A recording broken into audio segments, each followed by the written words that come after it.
کہ رکاوٹ بننے والے کیوں بنے؟ آپ جائزہ لے لیں اپنے حالات پر گہری نظر رکھیں. یہ تکبر ہوگا. ہم فلاں کی بات مان لیں, ہمیں دعوت دیتے ہیں آپ دین کی راہ پر چلیں, آپ چھوٹی بیٹیاں ہو کر ماں باپ کو سناتی سمجھاتی, ہمیں راہ دکھاتی, یہ تکبر ہے, گھمنڈ ہے. کوئی مالدار ہے اس کا گھمنڈ ہے, وہ کہے گا مولوی کی بات مان لیں, فلاں مسجد کا امام اور مولوی وہ تو ہمارے چندے سے اپنا روزگار کرتا ہے, وہ ہمیں کیا نصیحت کر سکتا ہے. تو اس کی بات بھی گئی, استاد کی بات بھی گئی. رفتہ رفتہ لگتے ہیں جائے تو ایک گھمنڈ, غرور اور تکبر دین کی راہ پر چلنے والوں کے لیے ہوگا. اور دوسرا تعصب, اس تعصب میں برادری کا تعصب لے لیں ہے یا نہیں, اس تعصب میں زبان کا تعصب لے لیں, نسلی تعصب لے لیں, لسانی تعصب لے لیں, علاقائی تعصب لے لیں, برادریوں کے تعصب لے لیں, فرقوں کا تعصب لے لیں, علاقوں کا تعصب لے لیں. تعصب کی نوبت یہاں تک پہنچ چکی ہے یوں کہیے کہ اپنی برادری کا چور بھی دوسری برادری کے ولی سے اچھا لگتا ہے. یہ بات دوسرے جگہ بولیے نا, یہ رکاوٹ بن گئی دین کی راہ. شقاق, تعصب اور مخالفت, یہ رکاوٹ بن گئی. ان رکاوٹوں اور ان دیواروں کو درمیان سے ہٹانا ہے. جب تک یہ دیواریں راستے سے نہ ہٹیں دین کا کام نہیں ہو سکتا. اب ہمارے یہاں صورتحال یہ ہو گئی کہ ہم دو کام اکٹھے چلا رہے ہیں, عبادت, تسبیح, صدقہ, خیرات, نیکی بھی ساتھ ساتھ چلا رہے ہیں, تکبر اور تعصب بھی ساتھ ساتھ چلا رہے ہیں. ہم نے دونوں کو ایک گھر میں جمع کر رکھا ہے, شیر اور بکری.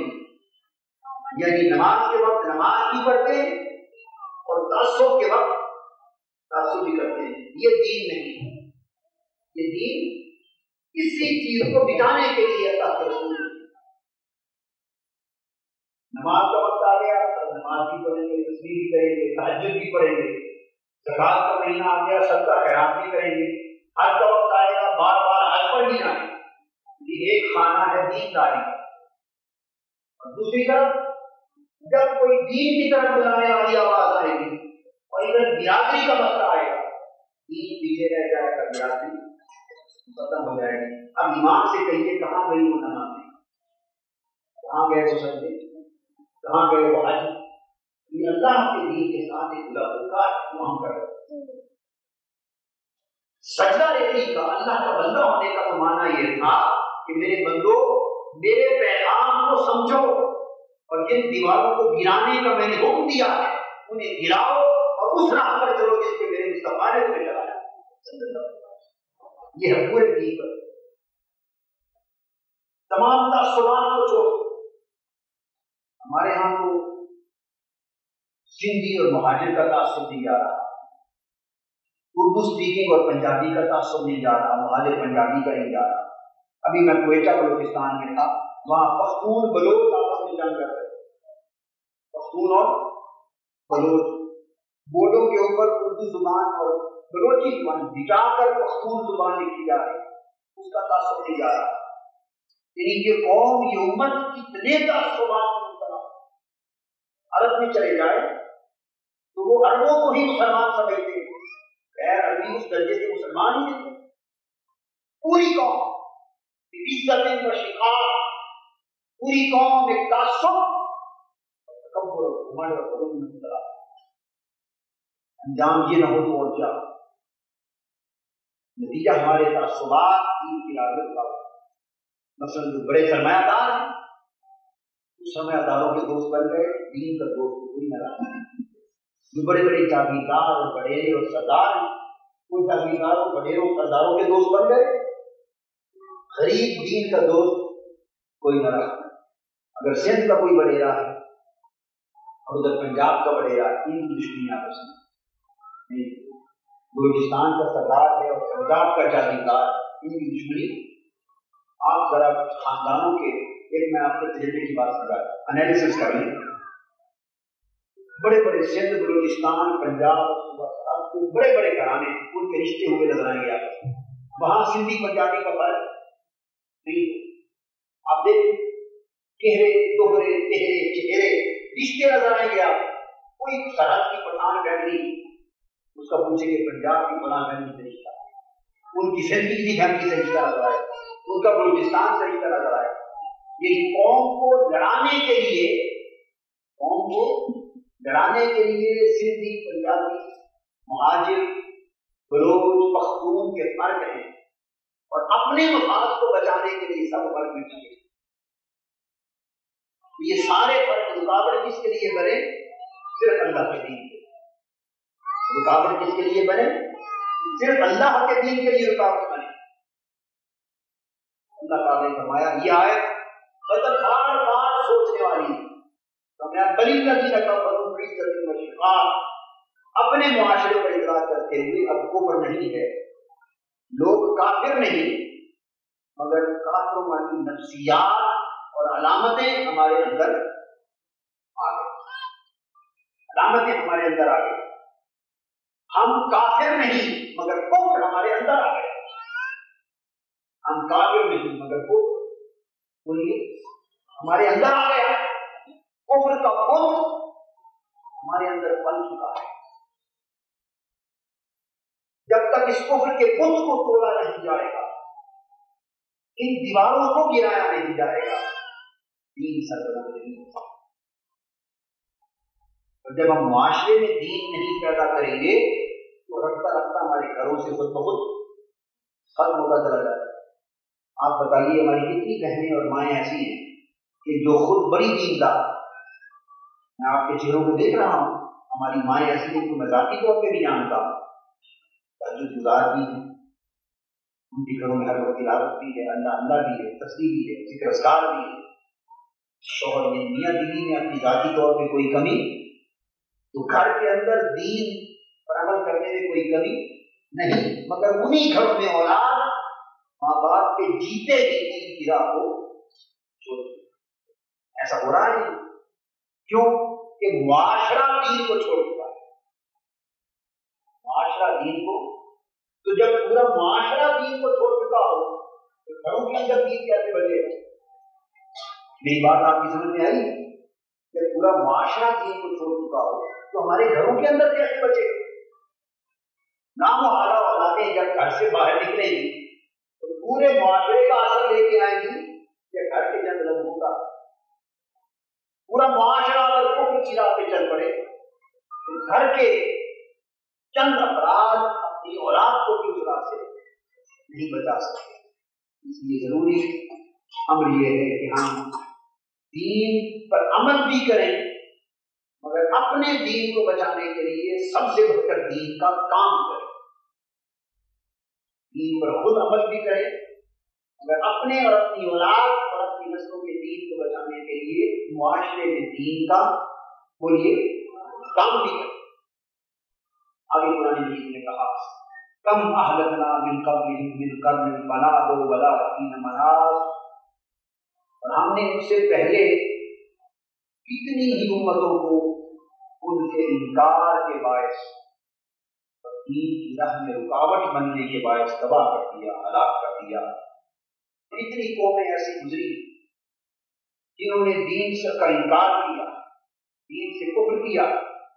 کتنی قومیں اور امتیں ایسی گزری جنہوں نے دین کا انکار کیا. ٹھیک ہے, ٹھیک, دین کی راہ میں رکاوٹ بنی اور ان کے انکار, رکاوٹ اور تعصب اور مخالفت و شقاق کے باعث ہم نے انہیں مٹا دیا, تباہ و برباد کر دیا, ہلاک کر دیا. اور جب ان کی تباہی کا وقت آیا, اب یہ بات ہمیں سمجھائی جا رہی ہے, جب ان کی تباہی کا وقت آیا, ہلاکت کا وقت آیا, کیا ہوا کہ جب تک تباہی اور ہلاکت کا وقت نہیں آیا تھا ہر کوئی مطمئن رہا, ہر کوئی مطمئن رہا, ہر کوئی اپنے اپنے کام میں مگن رہا. دین کی مخالفت کرنے والے مخالفت میں مگن رہے, یہ نقطہ خاص قابل توجہ ہے. دین پر عمل کرنے والے عمل میں مگن رہے, مگر کسی نے معاشرے کے اندر دین کو کھڑا کرنے اور دین کو طاقت دینے کی کوشش نہ کی. وقت گزرتا گیا، جب تباہی اور ہلاکت کا وقت آ گیا تو سارے چیخ اٹھے، فنا دو چیخ اٹھے، پکارنے لگے، فریاد کرنے لگے کہ مولا معاف کر دے، معاف کر دے، عذاب اور تباہی اور ہلاکت سے بچا لے۔ اور قرآن مجید نے کہا ولا حین مناص، وہ بڑے چیخے، بڑے پکارے، انہوں نے بڑی فریادیں کی، مگر پھر عذاب نہ ٹلا، کیونکہ رہائی کا وقت گزر چکا، معافی کا وقت گزر چکا۔ بنی اسرائیل کی بات یاد کرنے والی ہے۔ اللہ پاک نے حکم دیا بنی اسرائیل کو، ایک خاص دن تھا ہفتہ، تم دیکھے اس دن تم شکار نہ کیا کرو، مچھلیوں وغیرہ کا پانی، اس دن شکار نہ کیا کرو۔ کچھ لوگوں نے مخالفت شروع کر دی اور اللہ کے حکم کا مذاق اڑانا شروع کر دیا، اس دن اسٹور کر لیتے، اگلے دن شکار کرتے، خلاف ورزی کی، اور خلاف ورزی بھی کیا بلکہ مذاق۔ تو کچھ تو مخالفت کرنے والے ہوئے،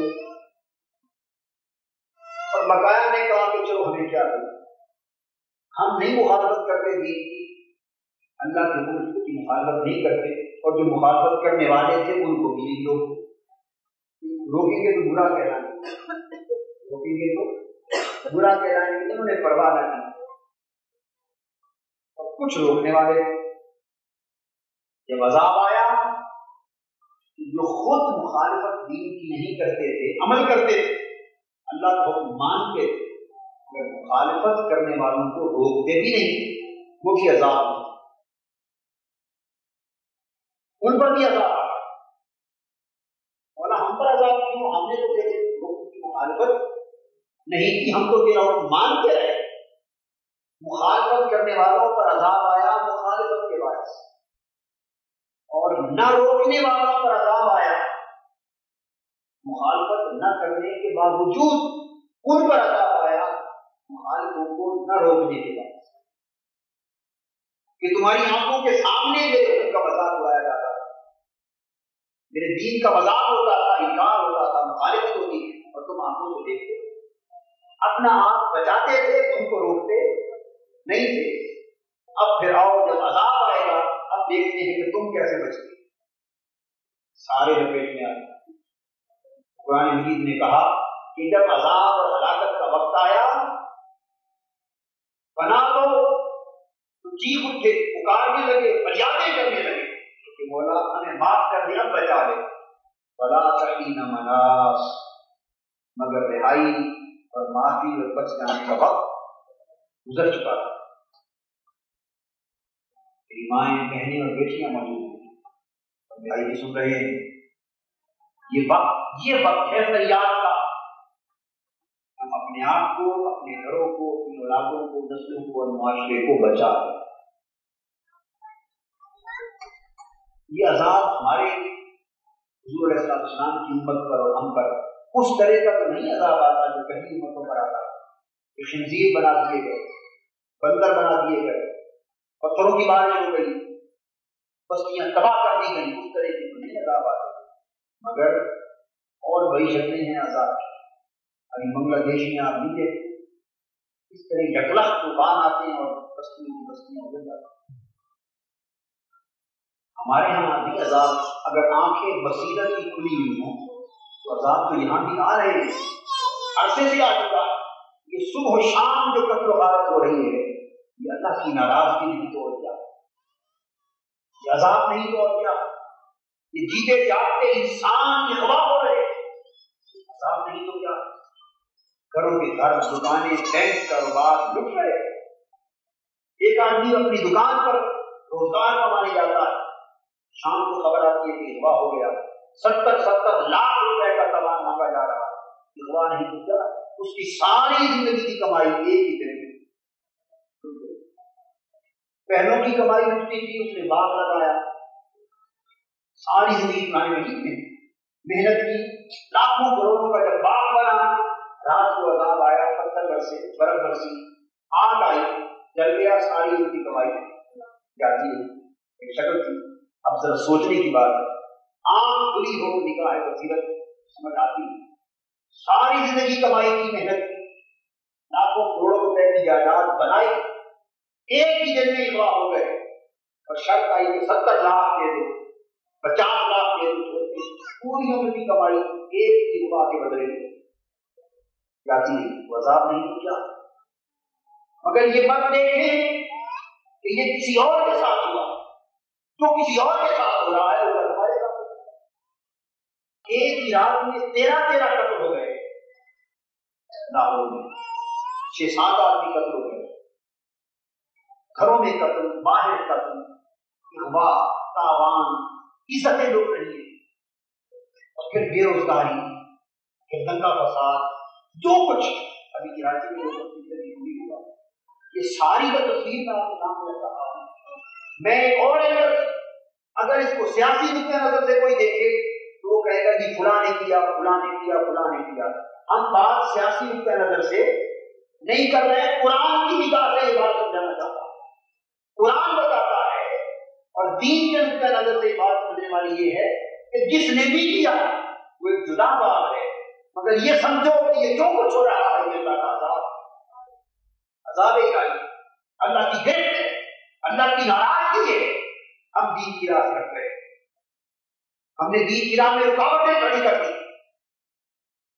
یہ مختلف نمونے عذاب کے نظر آ رہے ہیں۔ پوری امت مسلمہ کے ساتھ جو کچھ ہوا، کل بار خلیج کی جنگ، جو کچھ ہوا امت مسلمہ کے ساتھ، عذاب نہیں تو اور کیا۔ سمجھانا یہ ہے، پناہ دو پھر فریادیں کی، فلا تحین مناس، مگر فریادیں کام نہ آئی، وقت گزر چکا تھا۔ اب یہ بات بتا کر حضور علیہ السلام کی امت کو ہمیں متوجہ کیا جاتا ہے کہ تم بھی غفلت میں مبتلا نہ رہنا۔ زندگی کے چند دن ہیں، ہم کتنے مست اور مگن ہیں اپنے اپنے کاروبار حیات میں۔ کوئی ملازمت میں ہے تو سمجھتا ہے کہ بس میری پوری زندگی کا سکون اسی ملازمت کے ساتھ۔ جب ان سے کہتے ہیں کہ کچھ وقت دین کے لیے نکال لیا کرو تو میری دل تو بڑا کرتا ہے، کیا کرے، بس وہ سارا دن دفتر میں گزر جاتا ہے، شام کو آدمی فرصت نہیں۔ کسی کے پاس کاروبار ہے، اللہ اس کو برکت دے، اس سے کہتے ہیں کہ اگر دل تو بڑا کرتا ہے مگر کہاں نکلنا ہے سارا دن، فیکٹری سے ہی فرصت نہیں، دکان سے ہی فرصت نہیں، تجارت کی مصروفیات اتنی ہے کہ اس سے ہی فرصت نہیں۔ انسان اللہ تمہیں اور برکت دے، مگر یہ بھی تو سوچ کہ یہ جس نے دیا ہے وہ تیرا رب ہے، وہ تیرا رب ہے، اسی کے لیے وقت مانگا جا رہا۔ اگر تو اپنے مولا سے ہی نہ بے نیاز ہو گیا تو کہیں وہ وقت نہ آ جائے کہ وہ تجھ سے بے نیاز ہو۔ حضور نبی اکرم صلی اللہ علیہ وسلم کے زمانے میں صحابی تھے، انہوں نے حضور صلی اللہ علیہ وسلم کی بارگاہ میں آ کر عرض کیا کہ یا رسول اللہ، میرے لیے دعا کریں اللہ میرے رزق میں برکت دے اور میرا کاروبار اور بڑھ، دعا فرما دیں۔ اس کی بکریاں بڑھنے لگی، اتنی بڑھ گئی کہ گھر تنگ ہو گیا، وہ گھر مسجد نبوی کے قریب تھا۔ اب جب گھر چھوٹا پڑ گیا، بکریاں زیادہ ہو گئی، کاروبار میں اس کے لیے بڑے گھر کی ضرورت پڑی، تو فجر اور عشاء کے وقت آ جاتے، بقایا سارا دن دیکھ بھال میں لگے رہتے، تو دن میں 5 مرتبہ حضور علیہ السلام کی زیارت و دیدار ہوتا تھا، وہ 5 سے کم ہو کر 2 گئے۔ کاروبار بڑھ گیا، ایک روز پھر آئے، اب کہ اور دعا کریں، آپ کی دعا سے بڑی برکت ہوئی، اور دعا کریں اللہ اور رزق میں برکت دے، کاروبار میں برکت۔ آپ نے اور دعا کرا۔ اس کے اندر بہت ساری نصیحتیں ہیں، بہت ساری، مگر نصیحت ہمیشہ اس کے لیے ہوتی ہے جو سمجھنے کی کوشش، اور اگر سر کے اوپر سے ہم گزار دیں اور صرف اس نصیحت کا اتنا ہی اثر لیں کہ کہیں بھی آج قاضی صاحب نے بہت اچھی بات کی۔ نصیحت تو تب ہے کہ جو باتیں کی ان میں کوئی بات چوٹ بن کے بھی دل کو لگی ہے نہیں۔ اگر کوئی بات چوٹ بن گئی ہے، دل کو لگ گئی، تو بس پھر بات کام بات، اور اگر کوئی بات چوٹ بن کے دل کو نہیں لگی پھر بات کر جائے۔ میں یہ عرض کر رہا تھا، حضور السلام نے پھر دعا فرما دی، کاروبار اور ہو گیا، برکت اور ہو گئی، بکریاں اور بڑھ گئی۔ پھر ذرا دور جنگل میں انہوں نے بڑا خاصا کے لیے اپنا اڈا بنا لیا، کیا کہتے ہیں، گلا بنا لیا، گلا بنا لیا. اب وہ روزانہ آنا بھی ممکن نہ رہا، جمعے کی جمعے آتے نماز جمعہ حضور نوبت یہاں تک آ گئی کہ بکریاں اتنی بڑی اتنی بڑی. پھر حضور صلی اللہ علیہ وسلم نے ایک صحابی کو بھیجا، وہ عامل تھا زکوٰۃ کا. جب مہینہ آیا کہ جا کے سب لوگوں سے اپنی اپنی زکوٰۃ کلیکٹ کرو. زکوٰۃ کی کلیکشن ہوتی تھی. جب وہ عامل ان کے پاس گیا اور انہوں نے بے حساب بکریاں جب دیکھی، زکوٰۃ کیلکولیٹ کی تو بے شمار بکریاں زکوٰۃ میں نکل جاتی ہیں. اب انہوں نے دیکھا کہ اتنی بکری نکل جائیں گی زکوٰۃ میں، یہ نہیں دیکھا کہ ہیں کتنی. ہمارے حالات یہ اس سے مختلف نہیں. یہ نہیں دیکھا کہ ہیں کتنی، یہ دیکھا کہ اتنی نکل جائیں گی. 40 میں سے ایک دیکھی، 40 میں سے یہ نہیں دیکھا کہ 40 ہیں ایک نکلے، 80 ہیں 2 نکلے، 160 ہیں 4. انسان یوں دیکھے کبھی سوچے ہی نہ. تو یہ صرف یہ دیکھا ہے کہ 4 بکریاں چلی جائیں گی، ان کا اتنا دودھ آپ کرتا ہے. ہم یہی کرتے ہیں نا بھائی، جو پیسے انویسٹ کر رکھے ہیں آگے ایک اور سودے میں لگا رکھے ہیں، ابھی ذرا دینے کے نہیں ہیں کروڑ روپے ہیں، مگر بچتے نہیں ہیں نہیں بات. کیوں کہ دوسرے کروڑ کی کمائی کے لیے آگے لگا رکھے، کروڑ سے 2 کروڑ بنانے کے لیے آگے لگا رکھے. بات اس وقت جیب میں نہیں، جیب میں کہاں ابھی اس وقت دینے کو نہیں، آپ چلے جائیں بعد میں حساب کر کے انکار ہوا. جب انکار کر دیا اللہ رب العزت ہمیں بصیرت عطا کرے اور اپنے حالات کا جائزہ لینے اور اپنا محاسبہ کرنے کی توفیق عطا کرے. ہم کیا کرتے ہیں، 100 روپیہ ہونا پاس، کیا اس کے روپے کے 100 نوٹ بنا کے جیب میں. اگر کسی کو 100 اکٹھا دے دیا تو شاید اس غریب کا 1-2 دن میں گزر جائے. کسی کو 100 اکٹھا دے دیا تو کہیں اس غریب کے 2 دن اچھے نہ گزر جائیں. یہ کام نہیں ہونے دینا. 100 روپے بنا کے جیب میں رکھتے ہیں، جو آئے گا اللہ کی راہ میں دے رہے ہیں 1 روپیہ اس کو کما دیں، دوسرے کو بھی روپیہ کما دیں، تیسرے کو. کوئی پوچھے گا تو کہیں کہ 100 افراد کو صدقہ دیا، اس سال ہم نے 100 کو صدقہ دیا. لقمہ کسی کو بھی عزت کرے، صدقہ دیا یا منگتا بنا. یہ ہماری سوچ، یہ ہماری سوچ. جب ہم دنیا پر لگاتے ہیں یا کچھ دیر لگاتے ہیں، وہاں یہ اصول اپناتے ہیں کہ اگر اس انویسٹمنٹ میں 20% پروفٹ ہے، لاکھ سے لگانے سے اگر اتنا 20% کے ساتھ لاکھ لگانے سے اگر 30,000 نفع آتا ہے، پھر ہم کروڑ لگاتے ہیں. لاکھ سے 20,000 آئے گا تو کروڑ لگانے سے کتنا 30 لاکھ آئے گا، اتنا بڑھے گا. جب ہم دنیا میں لگاتے ہیں پروفٹ لینے کے لیے تو ہم زیادہ ہیوج اماؤنٹ لگاتے ہیں تاکہ پروفٹ جگہ بڑھ جائے. جب اللہ کی راہ میں انویسٹ کرنے کا وقت آتا ہے تو پھر ہم نفے کو اس طرح نہیں کرتے کہ اتنا لیں گے اللہ کی بات. پھر ہم 1000 بھی دینا ہو تو 5 روپے کر کے 100 دینا ہو تو روپے کر کے. یہ کام ہوتا ہی نہیں. میں نے دیکھا اچھے بڑے تگڑے لوگ لاکھوں روپے اللہ کی راہ میں دے سکتے ہیں. میں نے یہاں کراچی میں دیکھا جگ اور گلاس بنا کر اللہ کی راہ میں صدقہ کرنے کے اوپر نام لکھیں گے گناہ کی طرف سے. میں نے جب دیکھا اس کے اوپر نام لکھا ہوا، گلاس اس پر نام لکھا ہوا. میں نے پوچھا یہ کیا ہے؟ بزرگ فوتوں پہ سارے ثواب کے تاکہ جو پانی پیے اس کو بھی اپنی بےعزتی کا احساس. میں صدقے کے جگ میں پانی پی رہا ہوں، کسی کے مرحوم باپ کے صدقے کے مینار کے ذریعے پانی پی رہا ہوں تاکہ اسے بھی احساس. لاکھ خرچ کرنے والا جگ اور گلاس صدقہ کر رہا ہے. انسان کی سوچ بدل گئی. کسی نے یہ کھڑی بات کی نہیں. کون کرے؟ مسجد کا مولوی کرے، اس بیچارے کو تو نکال دیں گے مسجد سے. اسی کا تو گزارا اس جگ اور گلاس سے چلتا ہے. وہ کیسے کرے؟ پورا کا پورا معاشرہ اپنی غلط راہ پہ لگا.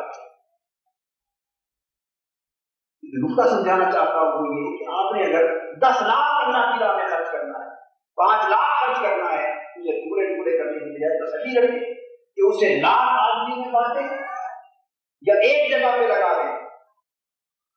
تو جو دنیا کی انویسٹمنٹ کا پروفٹ کا حساب ہے، اماؤنٹ جتنی کم کرتے چلے جائیں گے ریشو پروفٹ کی کم ہوتی چلی جائے گی، اور اماؤنٹ یکلخ جتنی انویسٹ کریں گے اس کی ریشو پروفٹ کی بڑھتی جائے گی، کیونکہ وہ روپیہ کھایا جائے گا. یہ صدقہ جاریہ بنتا ہے، وہ کھایا جائے گا، وہ کھایا جائے گا، بس کھایا گیا ثواب دینے کا میرا کھا گیا ختم. اور اکٹھا کر کے جب اگر پروجیکٹ بن گیا اللہ کے دین کے لیے تو وہ نسلوں تک کرے گا. یہ آپ کے بعد آپ کی قبروں میں بھی ثواب جائے. یہ صدقہ جاریہ ہے، اس کا پروفٹ دائمی ہے، اس کا پروفٹ عارضی. سوچ بدلنے کی ضرورت ہے. اگر یہ بات سمجھ میں آ جائے تو اللہ کے دین کی راہ کی رکاوٹیں دور ہو جائے. مجھے بسا اوقات بڑا دکھ ہوتا ہے کیونکہ ہماری بیٹیاں اور بہنیں اللہ کے دین کے لیے کام کرتی، گھروں سے چلتی ہیں، ویگنوں پر، بسوں پر، صبر کرتی ہیں پورا کراچی. کبھی کبھی میرا دل خون کے آنسو ہوتا ہے، میرے بس میں کچھ نہیں ہوتا، میں کر نہیں سکتا، مگر سنتا ہوں. جہاد کرتی ہے، اللہ کے دین کے لیے کہتی ہے اور مانگتی ہے، اپنی ذات کے لیے نہیں. اگر ایک ساتھی بھی اس پورے کام کی ذمہ داری لے لے عمر بھر کے لیے، انہیں کسی دوسرے سے مانگنے کی ضرورت ہے، اور اپنے لیے نہیں مانگ رہے، حضور کے دین کے فروغ کے لیے مانگ رہے. اگر 1.25 لاکھ روپے زکات بنے انسان دے رہا کسی کی کل، اس 1,20,000 اگر کل زکات دینی کل بنے تو وہ اسی میں سے 10,000 مہینے کے نکالتا ہے. سال کے 1,20,000 نکل گئے، وہ 10,000 ایک ہی کام کو مہینے کا دیتا رہے. وہ چھوٹا سا کام بغیر کسی اور جگہ سے مانگے اللہ کے دین کا چلتا رہے گا. یہ زکات ہوتی ہے اللہ کے کام کے لیے، اللہ کے دین کے فروغ کے لیے، کسی اور جگہ جانے کی ضرورت. اور کسی کی اگر 1.25 لاکھ بنتی ہے، 2.5 لاکھ بنتی ہے، تو یہ تہیا کر لے کہ میں اس کام پر انہیں نہیں دینا، وہ 20,000 مہینے کا دیتا رہے. اپنی جیب سے تو نہیں دے رہا، وہ تو اللہ ہی کا حصہ دے رہا. اور بقایا مال بھی اللہ کا ہے، تو ہماری سوچ وہ 20,000 مہینے کا دیتا رہے، اس ایک مد پر لگاتا رہے، اور سال بھر کام کی رکاوٹ کا ایک سائیکل چلے. اور ایسے 10-12 افراد بھی اگر ہو جائیں اور 10-12 کاموں کی ذمہ داری اپنے اپنے مال کے حصوں میں سے نکال لیں، کوئی کام نہ رکے، ہر کام چلتا رہے. یہ بات آپ کی سمجھ میں آئی ہے؟ تو دین کی راہ کی رکاوٹوں کو دور کرنا اصل جہاد. اس وقت اصل جہاد دین کی راہ کی رکاوٹوں کو دور کیا جاتا. آگے قرآن مجید میں ہے کہ جنہوں نے دین کی راہ پر کام کیے ان کو کیا کیا تانے سہنے پڑے، کیا کیا تانے. حضور علیہ السلام کے اس واقعے پر اشارہ ہو رہا ہے. عجبوا ان جاءهم منذر منهم، قرآن مجید نے کہا کہ وہ جو قریش مکہ تھے، مالدار لوگ تھے، وہ تعجب سے کہتے تھے، تعجب اور حیرت کے ساتھ کہنے لگے ان جاءهم منذر منهم، اگر ہمیں کوئی دوزخ سے ڈرانے والا آنا تھا اور اللہ کے عذاب کا ڈر سنانے والا آنا تھا، ہمیں ڈر سنانے والا ہمیں میں سے یہ نوجوان پیدا ہو گئے. قریش مکہ نے تعجب کیا. وقال الکافرون ھذا ساحر کذاب، کسی نے بھی یہ غرور کیا کہ ہمیں میں سے بچہ پیدا ہو گیا، ہمیں میں سے یتیم جوان پیدا ہو گئے. اور بڑے بڑے قریشی سرداروں کو ڈر سناتا ہے. اور جنہوں نے انکار کرنا تھا، جب انہوں نے حضور علیہ السلام کے معجزات دیکھے، اثر دیکھا، کوئی بول اٹھا یہ جادوگر ہے. اس ظالم نے استغفر اللہ کہہ دیا، یہ جھوٹا ہے.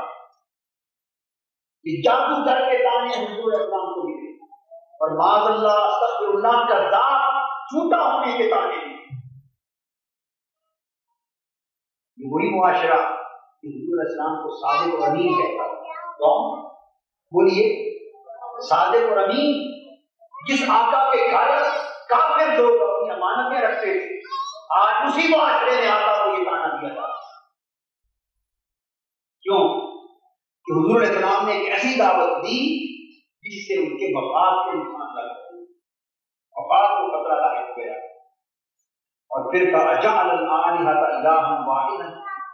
ان ھذا لشیء عجاب، یہ کیسی بات کرتا ہے محمد صلی اللہ علیہ وسلم کہ ہمارے 360 خدا ہیں، یہ کہتا ہے 360 خداؤں کو، اتنے خداؤں کو چھوڑ دو اور صرف ایک خدا کو مانو۔ بڑی عجیب بات کرتا ہے، بڑی عجیب بات کرتا ہے۔ حضور علیہ السلام کی بات ان کے ذہنوں کو پسند نہ آئی، کوئی اور بولا تو تانے دیے جا رہے ہیں، ہم تو اتنے خداؤں کو مانتے ہیں، بھلا زیادہ خداؤں کو چھوڑ کے ایک کو مان، الٹی عقل چلتی ہے۔ کوئی اور بولے من ترک الملأ منهم ان امشوا واصبروا على آلهتكم ان هذا لشيء يراد، وہ اٹھ کھڑے ہوئے حضور علیہ السلام کا کلمہ سن کر، آپ کے پیغام سن کر، غصے میں آ کر کھڑے ہوئے کہنے لگے کہ لوگوں کفر و شرک اور گمراہی کی جس راہ پر انہوں نے بڑی نہ جس راہ پر چل رہے ہو چلتے جاؤ، اسی پر چلتے جاؤ، اپنی جگہ پہ چلتے رہو، راستہ نہ بدلو، اور اتنے جن جھوٹے موٹے خداؤں کو مانتے ہو انہیں پر اکتفا کرو۔ ان ھذا لشیء یراد، لگتا یہ ہے کہ محمد صلی اللہ علیہ وسلم نے یہ جو اپنا پیغام دیا ہے اس کے پیچھے کوئی اس کی ذاتی غرض اور مفاد نہیں، شیء یراد، لگتا یہ ہے کہ کوئی مقصد ہے اس کے پیچھے کوئی غرض اور مفاد ہے، وہ اس کا ذاتی پرابلم ہے، اس کی بات نہ مانو۔ ایک اور بولا، کہنے لگے ما سمعنا بہذا فی الملۃ الآخرہ، اے محمد صلی اللہ علیہ وسلم جو باتیں آپ نے ہمیں کہی ہیں، پچھلے مذہب والے بھی تو گزرے، ہم نے یہ باتیں پہلے تو کبھی نہیں سنی، ہمارے جو اگلے گزرے پہلے میں تو کبھی یہ باتیں نہیں بتائی۔ ان ھذا الا اختلاق، ایسا لگتا ہے کہ یہ تو کوئی اپنی من گھڑت باتیں ہیں۔ آپ اب ایمان سے کہیے، جب دین کا سچا سچا اور کھرا پیغام دیا جاتا ہے جو معاشرے کی رسموں اور حالات کے ساتھ میل نہ کھاتا، یہی باتیں آتی ہیں جیسے جی، یہی وہم آتے، یہی فتنے اٹھتے ہیں، یہی تہمتیں ہوتی، یہی اعتراض ہوتے اور یہی شکوک پیدا کیے جاتے ہیں، یہ من گھڑت باتیں۔ اس پر قرآن مجید آگے کہتا ہے کہ انہوں نے کہا انزل علیہ الذکر من بیننا، اتنے رؤساء موجود تھے، بڑے تھے، مالدار تھے، قریشی تھے، سردار تھے، اتنے رؤساء موجود تھے، اگر اللہ نے اپنی نصیحت کا کوئی پیغام بھیجنا تھا کوئی محمد پر بھیجا، ہمیں بھیجا ہوگا۔ یہ بات بھی انہیں کھا گئی، یہ حسد بھی انہیں کھا گیا، ہم پر پیغام ہدایت بھیجا، کتاب نصیحت ہم پر نازل ہوتی، اس پر کیوں اتاری؟ اب قرآن مجید کہتا ہے جواب میں بل ہم فی شک من ذکری، فرمایا لوگوں میرے محبوب محمد صلی اللہ علیہ وسلم کی نبوت اور میرے حبیب صلی اللہ علیہ وسلم کی رسالت پر اعتراض کرنے والوں اور میرے حبیب کے منصب رسالت کا انکار کرنے والوں اور میرے حبیب کی ذات پر تہمتیں دینے والوں، تم نے میرے محمد صلی اللہ علیہ وسلم کی رسالت کا انکار نہیں کیا، خود میری وحی اور میرے ذکر کا انکار کیا، تم میرے ذکر ہو گئے، میرا حبیب خود تو نہیں آیا، میں نے دیا، میں نے تو میرا پیغام دیا، بل لما یذوقوا عذاب، اور یہ تمہاری باتیں اس لیے ہیں کہ تم نے ابھی میرے عذاب کا مزہ نہیں چکھا، میرے عذاب کا مزہ نہیں چکھا، اگر میرے عذاب کا مزہ تم چکھ لیتے تو یہ باتیں نہ کرتے۔ ام عندهم خزائن رحمت ربک العزیز الوہاب، میرے حبیب کے منصب رسالت کا انکار کرنے والوں، کہ اللہ کی رحمت کے خزانوں کے مالک تم ہو کہ میں خود ہوں، میری مرضی جسے اپنی رحمت کے ساتھ نواز، میری مرضی جسے اپنی رحمت کے ساتھ نواز، خالق اور رحمت کے خزانوں کا مالک، خالق اور بخشش کرنے والا رب ہے، تم نہیں ہو۔ ام لہم ملک السماوات والارض وما بینہما فلیرتقوا بالاسباب، اگر تمہارا اعتراض ہے اس پر میرے حبیب صلی اللہ علیہ وسلم پر وحی کیوں اتری اور یہ نظام کیوں بدلنے کے لیے آ گئے، تو پھر کائنات کی تدبیروں کے مالک تم ہو، زمین و آسمان کی سلطنت تمہارے ہاتھ میں، اگر زمین و آسمان کے مالک تم ہو تو رسیاں تان کے اوپر اٹھ جاؤ، اور میں جو تدبیریں کر رہا ہوں کائنات کے نظام کی، وہ تدبیریں مجھ سے لے کر اپنے ہاتھ میں لے۔ مقصود یہ تھا کہ یہ تو میرے فیصلے، یہ تو میرا منصوبہ ہے، یہ میری مشیت، یہ میرا نظام قدرت ہے، اور یہ میرا امر کن ہے جس پر چاہتا ہوں اپنی رحمت کرتا ہوں۔ جندم ما ہنالک مہزوم من الاحزاب، اور مسلمانوں کو متوجہ کیا اور کہا یہ جو میرے حبیب کا انکار کرنے والے، اسلام کی راہ میں رکاوٹ بننے والے اور اسلام سے مخالفت کرنے والے لوگ کفار اور مشرکین مکہ، ان کی حقیقت کیا ہے؟ یہ تو ایک گروہ ہے، شکست خوردہ گروہ، ہزیمت خوردہ گروہ، اور ایسے کئی گروہ آئے جنہوں نے میرے رسولوں کی مخالفت کی اور مخالفت کرتے کرتے شکست کھا گئے، اپنے انجام بد کو جا پہنچے اور آنے والی نسلوں کے لیے عبرت کا سامان بن گئے۔ یہ بھی اسی طرح ہزیمت خوردہ گروہ ختم ہو جائے۔ میں کذبت قبلہم قوم نوح، میں نے پہلے بھی اپنے پیغمبر نوح کو بھیجا، ان کی قوم نے بھی ان کو جھٹلایا۔ وعاد، قوم عاد نے بھی پیغمبروں کو جھٹلایا۔ وفرعون ذو الاوتاد، اور میخوں والے، بڑی بڑی دنیا کی شان و شوکت اور طاقت اور حشمت والے فرعون نے بھی میرے رسولوں کو جھٹلایا۔ وثمود، اور سمود قوم نے بھی جھٹلایا۔ وقوم لوط، اور لوط کی قوم نے بھی انبیاء کو جھٹلایا۔ واصحاب الایکہ، اور بن والے، انہوں نے بھی جھٹلایا۔ اولئک الاحزاب، فرمایا یہی بڑی بڑی قومیں تھیں نا، اپنے اپنے وقتوں کی یہ بڑی قومیں تھیں، بڑے طاقت والے لوگ، بڑی جاؤ حشمت والے لوگ، بڑے اونچی قومیں کہلاتی تھی، جھٹلاتی گئی، مگر آج ایک کو ان کا نام و نشان نہیں ملتا، مٹ گئی۔ مگر رسولوں کا بات امر سچا تھا، وہ سلسلہ جاری رہا، قومیں ملتی ہیں۔ ان کل الا کذب الرسل حق عقاب، یہ سب گروہ میرے رسولوں کا انکار کرتے رہے، جھٹلاتے رہے، اور میرا عذاب ان کے اوپر واقع ہوتا رہا۔ اور میں سو کی قریش مکہ پر بھی عذاب آئے، انہوں نے بھی جھٹلایا، اعلان نبوت سے جھٹلانا شروع کیا۔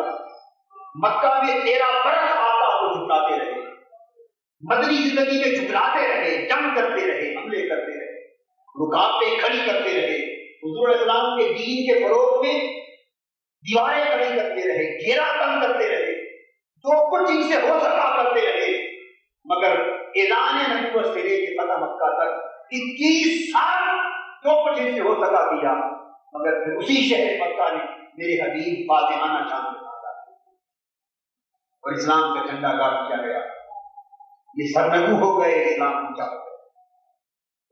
یہ سبق حضور علیہ السلام کی پوری امت کو قیامت تک کے لیے دیا جا رہا ہے کہ جو بھی دین کا کام کرے گا، دین کا، اس کی راہ میں رکاوٹیں ہوں گی، نفس بھی رکاوٹ بنے گا، خواہش سے شیطان بھی رکاوٹ بنے گا، دل کی خواہشات بھی رکاوٹ بنے گی، نفس کی شہوات کی رکاوٹ بنے گی، دل کی خواہشات بھی رکاوٹ بنے گی، شیطان کے ہیلے اور فتنے بھی رکاوٹ بنے گے، دنیا کے جال بھی رکاوٹ بنے گے، اور معاشرہ بھی رکاوٹ بنے گا۔ اپنے 5 رکاوٹیں ہیں۔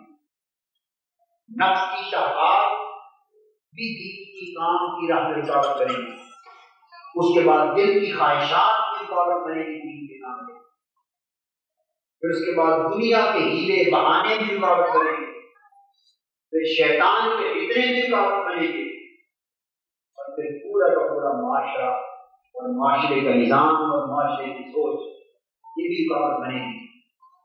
دین کا کام اس لیے سب سے بڑا جہاد ہے کہ آپ نے یکبا ان 5 محاذوں پر جنگ لڑنی ہے، 5 محاذوں پر جنگ لڑنی ہے، اور 5 محاذوں پر آپ نے جہاد کرنا ہے، ہر رکاوٹ کو عبور کرنا ہے، ہر دیوار کو گرانا ہے اور اللہ کی طرف بڑھنا ہے۔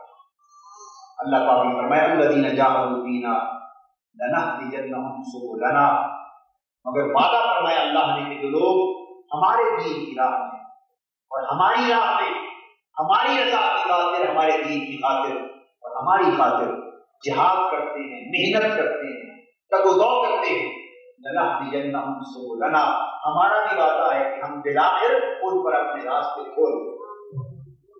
اے بندے، محنت کرنا تیرا کام ہے، تگ و دو کرنا تیرا کام ہے، تو رکاوٹوں کو دیکھ مگر حوصلہ نہ ہار، مشکلات آئیں گی تیری راہ میں، حوصلہ نہ ہار، تو قدم بڑھاتا چل، وہ وقت آئے گا بالآخر کے دیواریں گر جائیں گی، رکاوٹیں اٹھا لی جائیں گی اور میری طرف آنے والے راستے مشاہدہ ہو جائیں گے اور تو میری طرف بڑھتا چلا آئے گا، بڑھتا چلا آئے گا۔